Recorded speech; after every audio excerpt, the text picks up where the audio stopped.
Hello दोस्तों, welcome to the संकल्प class. आज हम करेंगे English communication skills IGNOU. Code है BEGAE 182।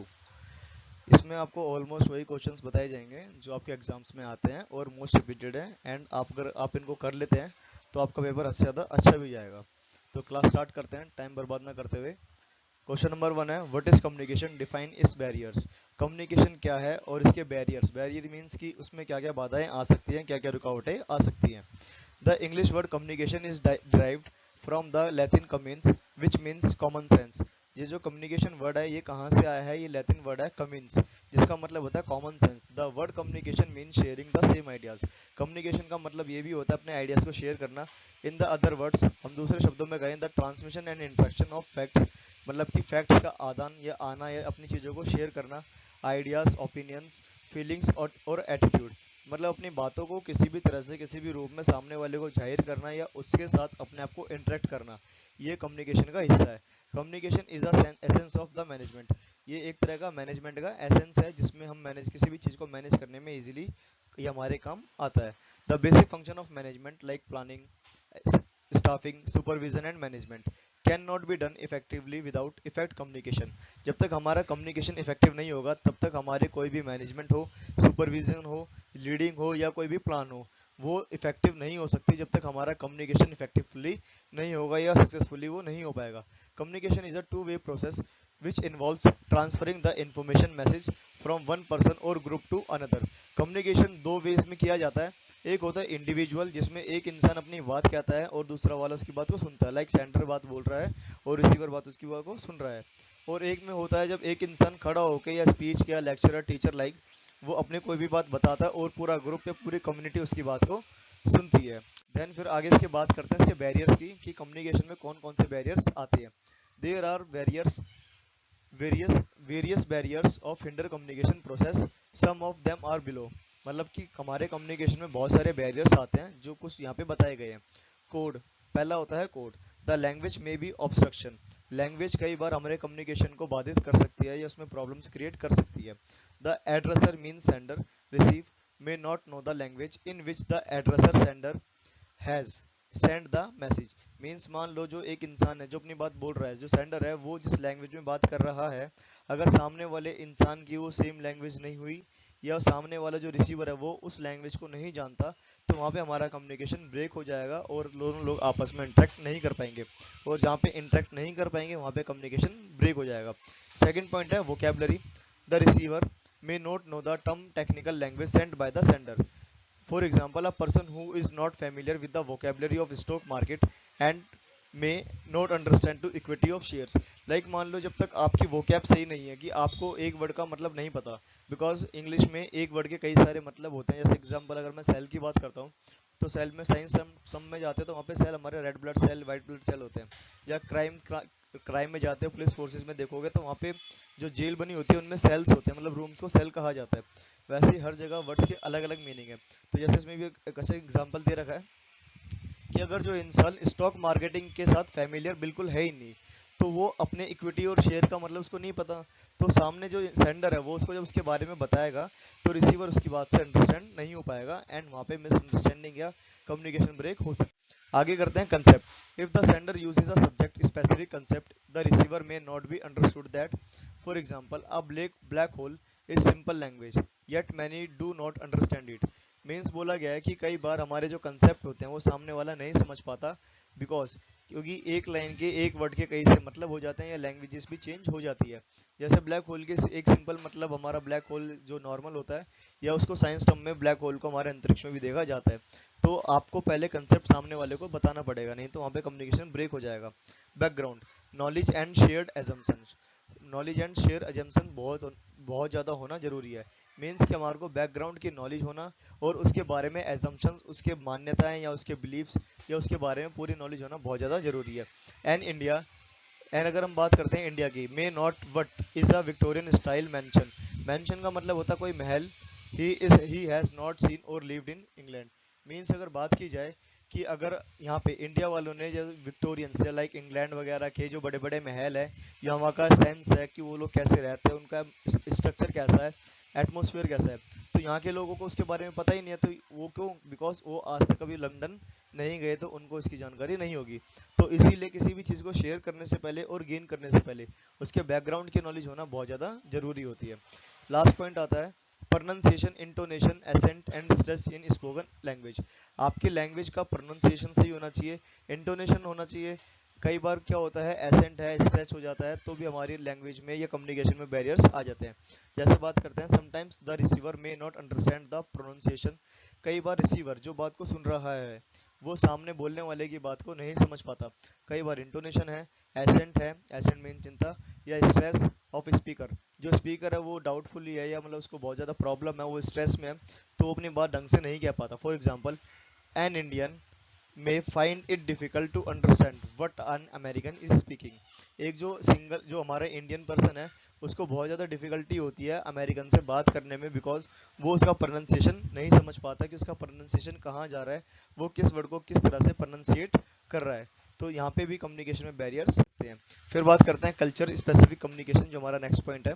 If the sender of the message send a message that is specific to his culture and if the receiver is ignorant about the communication between the two may causes misunderstanding। बोला गया है, जैसे मान लो अगर जो sender है वो अपनी बात सामने वाले को उसके कल्चर से रिलेटेड बता रहा है और जो रिसीवर है उसको उस कल्चर के बारे में बिल्कुल नॉलेज नहीं है या उसको इतना इंटरेस्ट नहीं है, तो वहाँ पे कम्युनिकेशन में क्या आ सकती है, दोनों में मिसअंडरस्टैंडिंग्स हो सकती है। इसीलिए दोनों को कल्चर के कंसेप्ट क्लियर होना बहुत ज़्यादा जरूरी है। Physical environment, noise and other disturbance of physical distance between the sender and the receiver of the message can obstruct communication। like मान लो जो फिजिकल क्लास होती है स्कूलों में होती है, जैसे ये कॉलेजेस में भी होती है, अगर क्लास में स्टूडेंट एंड टीचर बैठे हुए हैं, कोई बच्चा बार बार उनको इंटरप्ट कर रहा है, उठ के बाहर जा रहा है, उठ के अंदर आ रहा है, या कुछ अलग हरकतें कर रहा है, या शोर क्रिएट कर रहा है, नॉइज क्रिएट कर रहा है, तो वहाँ पे भी कम्युनिकेशन बाधित हो सकता है, उसके अंदर प्रॉब्लम्स आ सकती हैं, उसमें बैरियर्स आ सकते हैं। बिकॉज फिजिकल इन्वायरमेंट में जब बात करते हैं तो वहाँ पे साइलेंस होना बहुत ज़्यादा जरूरी है। नेक्स्ट पॉइंट पे बढ़ते हैं, affective factors. These factors are like attitude, motivation, anxiety, fear, beliefs, value, lack of mutual trust, lack of time और pressure of work, lack of attention and personal rivalries can adversely affect communication. जैसे attitude हो गया, means behaviour, या motivation, anxiety चिंता, fear मतलब डर, beliefs या मान्यता वगैरह को लेके, वैल्यूज को लेके, या कई बार ट्रस्ट नहीं होता, या कई बार हमारे पास टाइम नहीं होता, या काम का प्रेशर ज़्यादा होता है, या अटेंशन की कमी होती है, सामने वाला आपको देख के आपकी बात में इंटरेस्ट नहीं लेता, या पर्सनल रिवाइलरीज की या कोई होड़म होड़ होती है, या सामने वाले से आप बात ही नहीं करना चाहते, तो उस केस में भी आपका कम्युनिकेशन में बैरियर्स आ जाएंगे, आपका कम्युनिकेशन वहाँ पे ब्रेक हो जाएगा और आपका कम्युनिकेशन इफेक्टिवली नहीं हो सकता है। इसीलिए ये चीज़ें कम्युनिकेशन में होते टाइम नहीं होनी चाहिए। आपका बिहेवियर नेचुरल होना चाहिए ताकि सामने वाले को भी आपसे बात करने में झिझक या हेजिटेशन ना हो, ना कोई चिंता हो, बेफिक्र होकर बात करनी चाहिए, तभी आपका कम्युनिकेशन इफेक्टिवली हो सकता है। नेक्स्ट क्वेश्चन पे आते हैं, how can the barriers to communication be removed, कि कम्युनिकेशन के बैरियर्स को कैसे हटाया जा सकता है। पहला पॉइंट है code, sender and addresser has to ensure before sending the message that the receiver addressee knows the language in which he would send the message। Means बोला गया है पहला कि जो सेंडर है और जो रिसीवर है या एड्रेसर है, जो दो लोग इंडिविजुअल बात कर रहे हैं, जो कम्युनिटी में बात कर रहे हैं, एक बोल रहा है दूसरे सुन रहे हैं, तो दोनों ही तरफ से लैंग्वेज कॉमन होनी चाहिए और दोनों ही लोग एक दूसरे की लैंग्वेज को जानते हों, तभी कम्युनिकेशन क्या हो पाएगा, उसके बैरियर को हटाया जा सकता है और सेंडर की बात रिसीवर को समझ में आ सकती है। फिर आता vocabulary, the sender must use words these which are understood by the receiver. Means कि बोला गया कि ऐसे वर्ड्स का यूज करना चाहिए कि रिसीवर को इजीली वो बात समझ में आ जाए, हार्ड वर्ड का यूज ना किया जाए। जैसे if the receiver is a class 7 student, माना जाता है कि अगर मान लो जो रिसीवर है जो बात को सुन रहा है वो कौन सी क्लास का है, 7th क्लास का है। The sender of the message should not be use very difficult words, वहाँ पे जो सेंडर है उसका टीचर है या कोई सीनियर है, वहाँ पे वो डिफिकल्ट वर्ड्स यूज नहीं करेगा, because that word obstruct the communication. वहाँ पे वो वर्ड है जो वो कम्युनिकेशन को ऑब्स्ट्रक्ट करेगा। लाइक मान लो जैसे एक वर्ड होता है मिस्चीवियस, उसको आप छोटे बच्चों को बोलोगे उसको उनको बात समझ में नहीं आएगी, लेकिन नॉटी बोलोगे तो जल्दी समझ जाएगी। नेक्स्ट पॉइंट पे आते हैं concept, if the sender is an IT engineer and the receiver is a commerce graduate. यहाँ पे दोनों ही लोग क्या हैं, अलग अलग फील्ड के हैं। एक जो सेंडर है जो अपनी बात बताना चाहता है वो आईटी सेक्टर का है, इंजीनियर है, और रिसीवर जो उसकी बात को सुन रहा है वो कॉमर्स बैकग्राउंड से ग्रेजुएट है। The sender should not use technical words. यहाँ पे जो सेंडर है आईटी इंजीनियर है वो अपने टेक्निकल वर्ड्स यूज नहीं करेगा, because which may be difficult to understand by the receiver. क्योंकि अगर ऐसा होता है जो आईटी इंजीनियर है वो अपने टेक्निकल वर्ड्स को यूज करता है तो ग्रेजुएट वाला जो कॉमर्स का पर्सन है जो रिसीवर है उसको कम्युनिकेट करने में प्रॉब्लम आएगी और वो अपनी बात समझाने वाले में या समझने में असमर्थ रहेगा या अवेलेबल नहीं हो पाएगा। Background knowledge of share assumptions. यहाँ पे बैकग्राउंड नॉलेज होना जरूरी थी, जैसे पिछले क्वेश्चन में बात करी। The receiver should not assume and instead he should check he should check by the using information available on the net to understand what the sender of the message is intending to say। Means बोला गया है जैसे कि जो receiver है उसको ये assume करना चाहिए कि सब कुछ नहीं मिलता, जो उसके बारे में बात करने जा रहा है, जिस टॉपिक पे उनकी बात होगी उसको पहले से उसके बैकग्राउंड की नॉलेज होनी चाहिए। वो उसकी नॉलेज को, इन्फॉर्मेशन को इंटरनेट से या किसी भी सोर्स से, अलग अलग जो सोर्सेज होते हैं हमारे, कहीं से भी पहले उसके बारे में जानकारी, इन्फॉर्मेशन कलेक्ट करेगा ताकि जाकर वो अपनी बात सामने वाले से कर सके। और जब वो सामने वाले की जो सेंडर की बात सुनेगा तो इसको ईजिली सेंडर की बात समझ में आ जाए। फिर नेक्स्ट पॉइंट आता है pronunciation, intonation, accent and stress in spoken language। if the receiver is going to talk with the American। अगर एक रिसीवर है जो बात सुनेगा वो अमेरिकन से बात करने जा रहा है, he has to first learn how Americans pronounce। उसको सबसे पहले ये सीखना पड़ेगा कि अमेरिकन कैसे प्रोनाउंस करते हैं, अपने वर्ड को कैसे साउंड करते हैं, कैसे साउंड को प्रोड्यूस करते हैं, so that he can understand the American spoken language. तो तभी जाके वो अपनी उस अमेरिकन लैंग्वेज को सीख पाएगा या अमेरिकन की बात को समझ पाएगा कि अमेरिकन किस भाषा में बात कर रहा है और किस टोन में उसकी प्रोनाउंसिएशन, उसके वर्ड का मीनिंग क्या है। फिर आते हैं physical environment. If a teacher is holding the class he has to ensure that there is no noise in the surrounding to make his communication effective। यहाँ पे जो टीचर है जब वो क्लास ले रहा होगा तो उसको अपनी क्लास में ध्यान देना होगा कि क्लास में इंश्योर है कि आसपास कोई भी नॉइज ना हो रही हो ताकि कम्युनिकेशन को इफेक्टिव बनाया जा सके, कम्युनिकेशन में कोई भी प्रॉब्लम ना आए। तो वहाँ पे कम्युनिकेशन जब क्लास में फिजिकल क्लास होती है, आपने स्कूलों में भी देखा होगा, जब क्लास टीचर पढ़ाता था तो वो पूरी क्लास को साइलेंट करवाता था। वो इसीलिए क्योंकि वहाँ पे एक इंसान बोल रहा है और पूरे लोग, बहुत सारे लोग क्या उसकी बातों को सुन रहे हैं। तो जब बहुत सारे लोग शाउट करेंगे तो एक की आवाज़ दब जाएगी, देन वहाँ पे कम्युनिकेशन क्या हो जाएगा, ब्रेक हो जाएगा। तो कम्युनिकेशन के इस बैरियर को हटाने के लिए सबसे ज़्यादा जरूरी होता है नॉइज़ को हटा देना। तो जिस क्लास में शोर शराबा नहीं होगा वहाँ पे कम्युनिकेशन बहुत ज़्यादा इफेक्टिवली हो सकता है। नेक्स्ट पॉइंट पे आते हैं affective factors. The sender and receiver have to go beyond these factors like attitude, motivation, anxiety, fear, beliefs, values, lack of mutual trust, lack of time of pressure of work, lack of attention and personal rivalries so that they can communicate effectively। यहाँ पे जैसे जो sender है वो क्या होगा, उसको बिल्कुल भी कोई एटीट्यूड, उसका बिहेवियर अच्छा होना चाहिए, वो फियरफुल ना हो, ना चिंता में हो, एनजाइटी हो, उसके बिलीव्स हो, लोगों को उसके ऊपर ट्रस्ट भी हो। अगर लोगों को उसके ऊपर ट्रस्ट नहीं होगा तो लोग उसकी बात को नहीं सुनेंगे और कम्युनिकेशन इफेक्टिव नहीं हो पाएगा। फिर नेक्स्ट हमने पिछले 2 क्वेश्चंस करे, दोनों क्वेश्चन में यही बताया गया है कि कम्युनिकेशन क्या होता है, कम्युनिकेशन में क्या क्या बैरियर्स आते हैं, किस तरह से आते हैं और किस तरह से हम कम्युनिकेशन को बैरियर्स को हटा सकते हैं। अगर आप क्वेश्चन नंबर 1 को ढंग से रीड कर लेंगे और याद कर लेते हैं तो आप क्वेश्चन नंबर 2 इजीली कर पाएंगे, बिकॉज उसमें उन्हीं चीज़ों को रिमूव किया गया है। तो आपको एक साथ एक बारी में 2 क्वेश्चन कर आसानी से अवेलेबल हैं और आप इसको इजीली कर भी पाएंगे। नेक्स्ट क्वेश्चन की बात करते हैं, what is non verbal communication, कि नॉन वर्बल कम्युनिकेशन क्या होता है। Non verbal communication is made without words. Non verbal communication बना होता है विदाउट वर्ड्स का। Albert Mehrabian, a professor of psychology के एक प्रोफेसर हैं जिनका नाम है Albert Mehrabian, says that 55% of impact of a message is made through the non verbal mode. Means बोला गया कि दुनिया में प्रेजेंट में 55% जो मैसेजेस हैं, जो बात करते हैं, उनका इम्पैक्ट है वो नॉन वर्बल मोड में किया जाता है। नॉन वर्बल कम्युनिकेशन में बी विजुअल और auditory. Non verbal communication visual means देखा भी जा सकता है और ऑडिटरी सुना भी जा सकता है। Non verbal communication is made through symbols, science, sounds, I contacts and facial expressions, body posture, gesture and physical appearance. जो हमारा कम्युनिकेशन है उसके अंदर हम यूज़ कर सकते हैं, जैसे हमारे बोला गया है सिंबल्स, साइन, जैसे आप अपने कोई भी नोटेशंस वगैरह को दिखा के, अपने साइंस को दिखा के, या अपने आई कॉन्टेक्ट से या साउंड को अलग अलग प्रोड्यूस करके, जैसे आर्मीज या जो हमारे डिफेंस सिस्टम होते हैं, वहाँ पे अलग अलग उनको साउंड्स भी सिखाए जाते हैं ताकि वो कम्युनिकेट करने में आसानी रहे। या फ्रेंड्स ग्रुप में भी होते हैं, अपने आंखों के इशारे होते हैं, या अपनी बॉडी का पोस्चर को अलग अलग शेप में बना के सामने वाले को अपनी बात समझा सकते हो, या अपने फेस के एक्सप्रेशंस को बना बनाकर अपने एक्सप्रेशन शो करके सामने वाले को आप बिना बोले ही अपनी बात समझा सकते हो।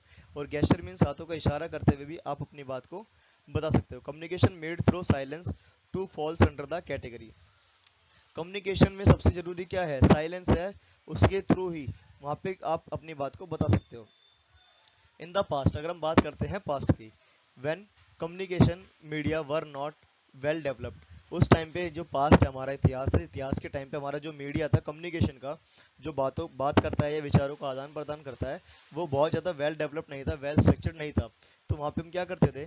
Drums and fire were use to mode of communication. वहाँ पे ड्रम्स और फायर को यूज किया जाता था कम्युनिकेट करने के लिए।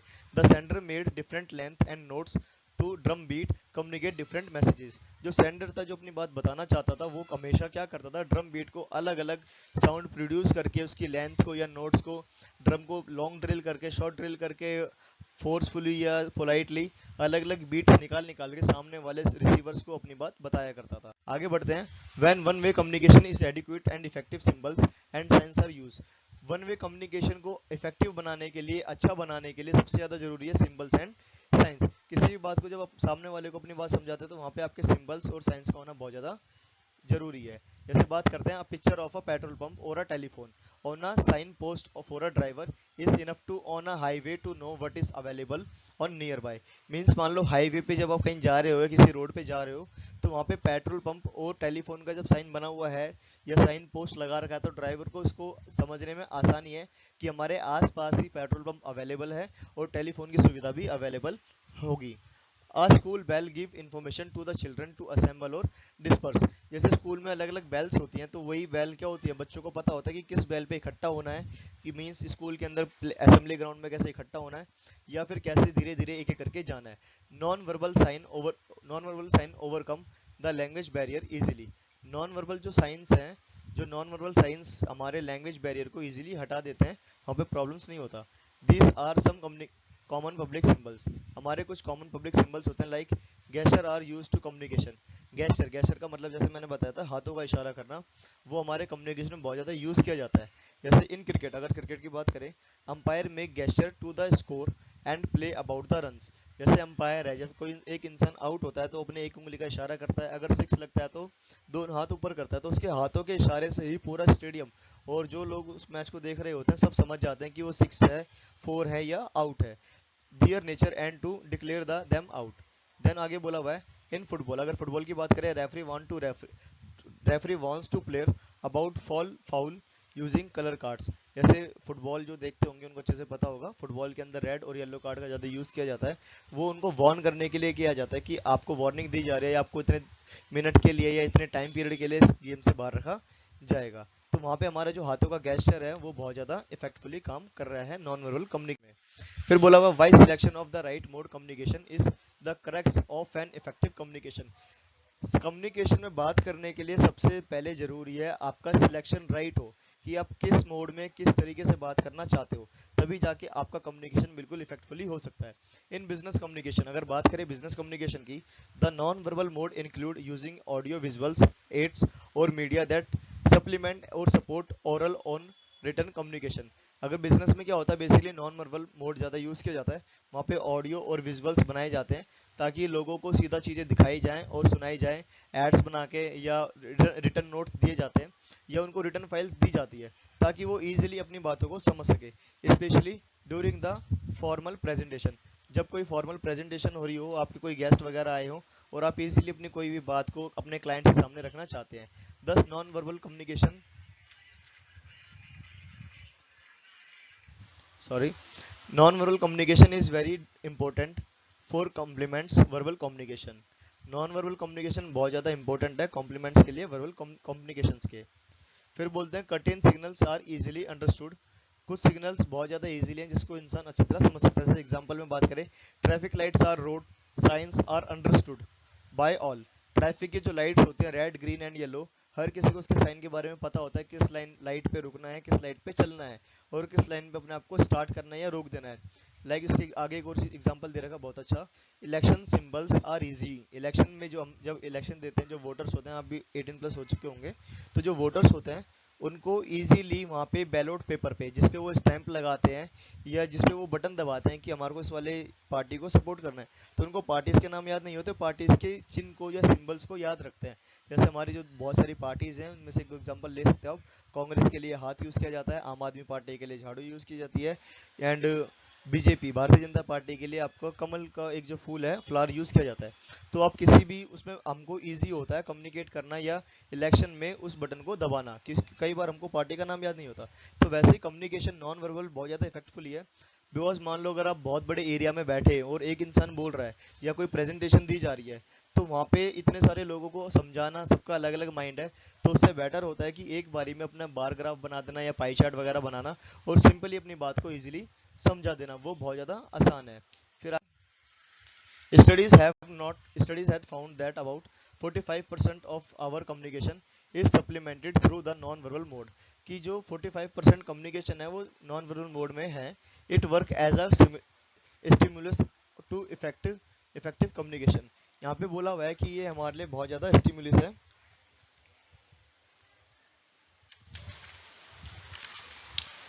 It work as a stimulus effective communication. Verb and non-verbal communication are complementary and supportive to each other. Means कि चाहे हमारा communication verbally हो या non-verbally हो, वो दोनों क्या है, हमारे communication को effectfully बनाने के लिए बहुत ज़्यादा supportive होते हैं। और जैसे बोला हुआ था कि it work as a stimulus to effective communication, ये हमारे कम्युनिकेशन को इनकरेज करता है। वो नॉन वर्बल कम्युनिकेशन होता है जो हमारे कम्युनिकेशन को और मजबूत बनाता है और सिंपली अपनी बात सामने वाले को समझाई जाती है। Visual communication is effective when quick communication has to be made to a large group or a person need to understand a short। Means मान लो बहुत बड़े क्राइटेरिया में बहुत सारे लोग बैठे हैं, 1000-5000 के समथिंग, और एक इंसान बोलने वाला है, तो वो बहुत ज़्यादा टाइम नहीं लेगा, वो एक बारी में शॉर्ट में अपनी बात को बहुत बड़े ग्रुप को इजीली अपनी बात आराम से समझा देगा शॉर्ट में। वहाँ पे नॉन वर्बल कम्युनिकेशन को वो ज़्यादा यूज़ करेगा, उसमें वो विजुअल, वहाँ पे bar graph, pie charts, video, aids या बड़े बड़े थॉट्स में लिखे हुए वर्ड्स वगैरह दिखाएगा ताकि लोग उनको पढ़ के इजीली इस बात को समझ सके। When we see sign like are red light we stop. जैसे हम अपने व्हीकल को रोक देते हैं ना, बिना कंसीडरेशन, बिना सोचे, बिना कुछ अपने दिमाग में ख्याल आए, रेड लाइट को देखते हम क्या करते हैं, रुक जाते हैं। Similarly when we see a sign of skull, जब हम एक स्कल का साइन देखते हैं, स्कल क्या होता है, जो खोपड़ी, एक इंसान की खोपड़ी होती है, जो कंकाल होता है, उसका हेड है, विद 2 क्रॉस बोन्स, और जब अपनी 2 क्रॉस बोन के साथ जुड़ा हुआ होता है तो उसका मतलब होता है वार्निंग या डेंजर। आपने अपने आसपास देख रखा होगा, जैसे इंसान की जो ऊपर वाला स्कल है, हेड है, उसका कंकाल और 2 क्रॉस बोन आपस में चिपकी हुई है, तो उसका मतलब बताया जाता है कि वो वार्निंग है या डेंजर है, वहाँ पे नहीं जाना। फिर आगे आते हैं, हमारा यहाँ पे कंप्लीट हो चुका है 3 क्वेश्चंस, जिसमें हमने ये जाना कि कम्युनिकेशन कैसा होता है, उसके मोड्स कैसे होते हैं, कम्युनिकेशन में क्या क्या बैरियर्स आते हैं, और कम्युनिकेशन के बैरियर्स को कैसे हटाया जाता है, नॉन वर्बल कम्युनिकेशन होता क्या है। तो आपको अगर वीडियो अच्छी लगी हो तो लाइक, शेयर एंड सब्सक्राइब कर दीजिएगा। इसका नेक्स्ट पार्ट जल्दी ही आपको दे दिया जाएगा। And best of luck for your exams.